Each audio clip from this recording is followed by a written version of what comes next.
Chapter 13 The New Day of Fruition. The sun rose above the creek after the rainstorm from last night. It stopped raining at about 3:30 in the morning, while the clouds drifted away in short order. Despite the outdoors being wet with the dirt in the creek having turned to mud, kids are still gonna come over to hang out. Craig woke up and immediately got himself out of bed. Even if he had more sleep than last time, he still needs to clean Steven's clothes, even if he's willing to come out right away.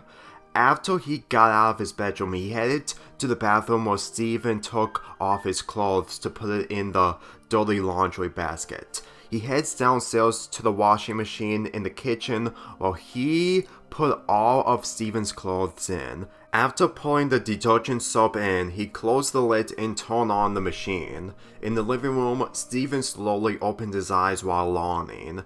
After resting under a roof, his body is still shaking from the events that happened last night. He was too concerned about thinking about his current problem rather than encountering two gems, who are probably still around in the neighborhood. After Craig poured his cereal in his bowl, he entered the living room just to notice Steven walking up from the couch. "Steven," he spoke, to which Steven turned around.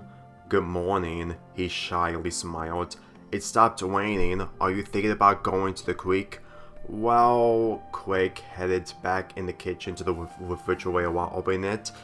"Is there anything else you want to do?" "No, not even a bit." As Steven heads straight to the kitchen table, Craig just poured milk into his cereal while sitting with Steven face to face. "I see you just started the washing machine, huh?" "Usually my parents do the laundry and they taught me how, but..." He took a bite from his cereal. "You don't want to do it?" Steven guessed as Craig nodded. "I've been through that. Maybe clean the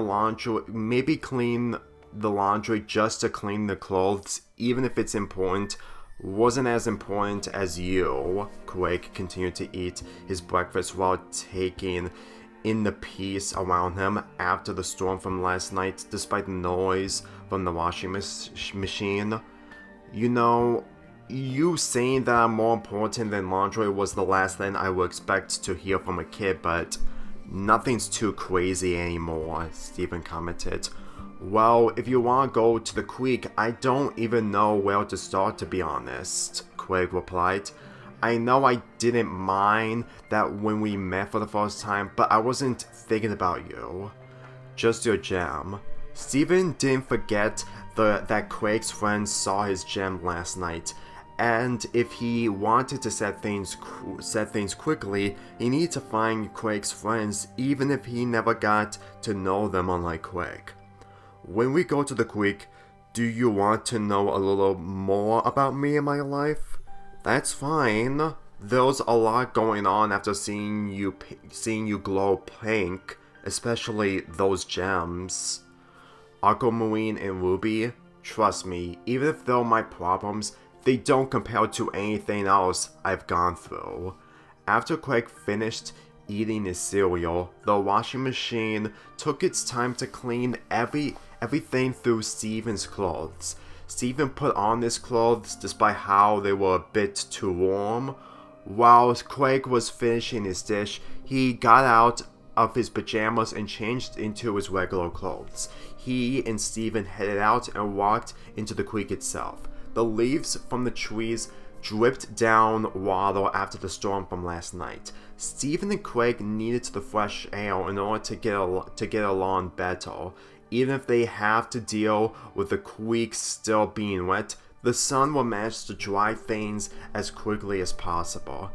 "So Aquamarine and Ruby who attacked you, are they your enemies?" "They're the only enemies I have at the moment, but compared to other enemies I've had in the past, they're more annoying than dangerous." "Yeah, they were smaller than me, but way more powerful," Craig responded, keeping his hands in his pockets. "But when I saw them, they were a different gem." "True, but in reality, they're the same person. It's called fusion." "Fusion?" Long story, but one of my models is actually a fusion, who I just talked to last night, who told me to work things out with you. Do you mean Pearl Amethyst Garnet? The latter, Steven answered. This may be hard to believe, but there are more rubies aside from this one, and the ruby who is on my side is fused with sapphire, the garnet. He stopped himself while showing Craig a picture from his phone. The picture itself showed Ruby and Sapphire at the wedding at the beach. When he scrolled to another picture of him hugging Garnet after she fused back. Oh, I completely forgot that you told me about the wedding and the fusion 2 nights ago. I didn't feel the need to tell you since it was the day before yesterday. When he put his phone away, they resumed the walk. But then again, yesterday was the day we didn't expect to turn out terribly. You know, Steven, things didn't turn out the way I wanted at the creek, but compared to yours, it's much smaller. It's much smaller in scale.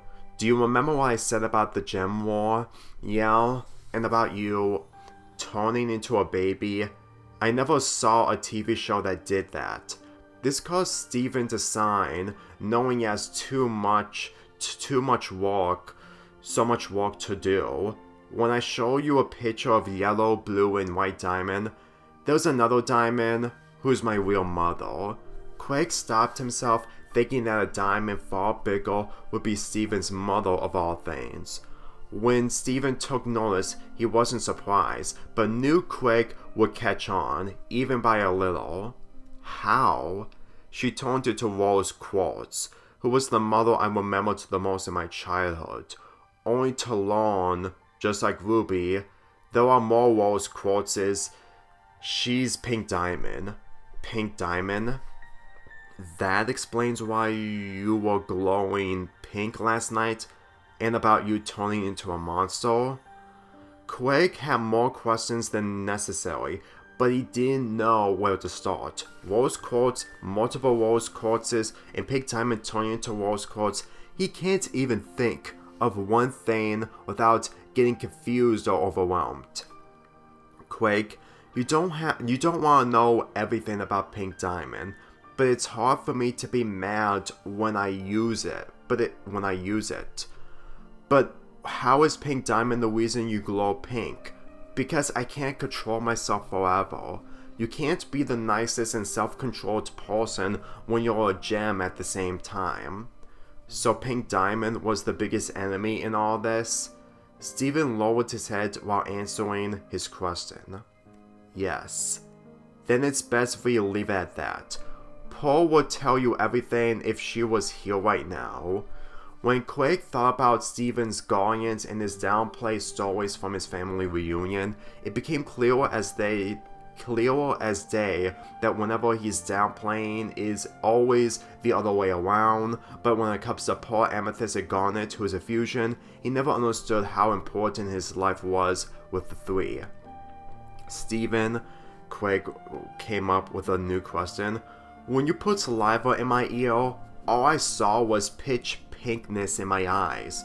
Not only did I felt sparkles, but the emotions I had between you were gone. Do you do this with people?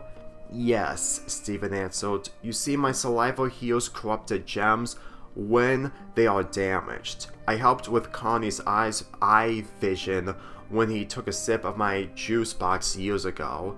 This causes Craig to come up with another question. Did they get powers like you do? Steven shook his head in response. Would you expect other people to explode like yesterday at my apartment? I don't know if that's true, but if it's probably best that it didn't. I didn't even know, well, what it would feel like if it's true. Steven couldn't imagine what a human would do if they had powers like this. But on the other hand, gems require gems for powers regardless of them being different from one another. The chances of you having powers are 1 in a million. And even if you're a gem like me, you have to cooperate because it's still dangerous. I know. Aquamarine and Ruby felt powerful together just by seeing their powers. That's mainly because of the fact they're in a fusion, and there are many more fusions that are bigger and stronger than them. Quake wondered what fusion would feel like inside of the mind with others, but cooperating with another person would be harder than he thought. It seems that this type of specialty is a huge custom to gems. Well, I can fuse with my dad and Connie, but it'll only work if one of the two are a gem, and I'm not gonna explain a lot about it because it's too complicated for you at your age. In the moment of realization, Quake wouldn't experience fusion if he had found a gem similar to Steven. Not to mention, he still has a lot of understanding of Steven's life as a gem. Then again, he needs to set things straight by having his friends be part of it. I think we should have my friends be part of this. Let's save some of the details when we go to the stump, which is where my friends are waiting. You're right. Besides, the amount of kids that I saw last night, you have almost the same amount of friends that I have back at Beach City. You really want to meet them? That and more by chance, because I doubt I'm leaving anytime soon. Quake smiled from Steven's eagerness to give the Quake a chance by starting somewhere, and he's more than thankful to start off with his friends. Okay, let's get Kelsey and JP to catch up with us. That's the spirit. They return to the walk while heading to where Quake spends most of his time with his friends. The following step of getting to know each other is to resolve the newborn friendship.